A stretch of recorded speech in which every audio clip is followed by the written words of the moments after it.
Viewers எல்லாருக்கும் வணக்கம். இன்னைக்கு மாமியார் சமையல் சேனலில் நம்ம ஒரு சூப்பரான புதினா துவையல் எப்படி பண்ணலான்னு பார்த்துடலாம். வாங்க வீடியோக்குள்ளே போயிடலாம். இதுக்கு நான் ஒரு கைப்பிடி அளவு புதினா எடுத்திருக்கேன், கொஞ்சம் கொத்தமல்லி, கொஞ்சம் கருவேப்பிலை எடுத்திருக்கேன். இப்போ ஒரு கடாயில் லைட்டாக ஹீட் ஆனதும் ஒரு 2 ஸ்பூன் ஆயில் எடுத்துக்கோங்க. ஆயில் லைட்டாக ஹீட் ஆனதும் தாராளமாக உளுந்து எடுத்துக்கோங்க. நான் இன்றைக்கி ஒரு 2 ஸ்பூன் எடுத்திருக்கேன். 1 ஸ்பூன் கடலைப்பருப்பு எடுத்திருக்கேன். 1/4 ஸ்பூன் கடுகு உளுந்து எடுத்திருக்கேன். இதெல்லாம் நல்லா ஆயிலில் ஃப்ரை ஆகட்டும்.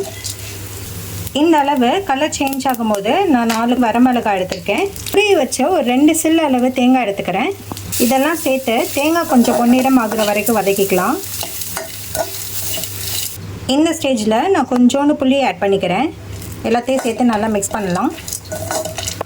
இப்போது நமக்கு தேங்காய் கலர் சேஞ்ச் ஆகிடுச்சு. நம்ம இதை ஒரு பிளேட்டுக்கு மாற்றிடலாம். இப்போது அதே பேனில் 1 ஸ்பூன் எண்ணெய் ஊற்றிக்கிறேன். இப்போது நம்ம கொத்தமல்லி, புதினா, கருவேப்பிலை 3மே ஆட் பண்ணிக்கலாம்.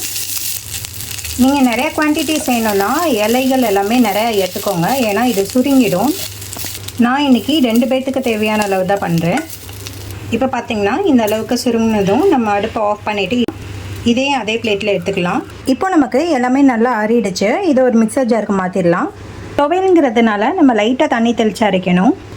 இந்த மாதிரி கொரப்பாக அரைச்சோன்னே நம்ம உப்பை ஆட் பண்ணிக்கலாம். நம்ம லைட்டாக தண்ணியும் ஆட் பண்ணிக்கலாம்.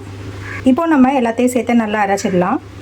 இப்போது நமக்கு அட்டகாசமான புதினா துவையல் ரெடி ஆகிடுச்சுங்க. நான் இன்றைக்கி புளியோதரையோட தாங்க சேர்த்து சாப்பிட போகிறேன். காம்பினேஷன் வேறு லெவலில் இருக்கும்.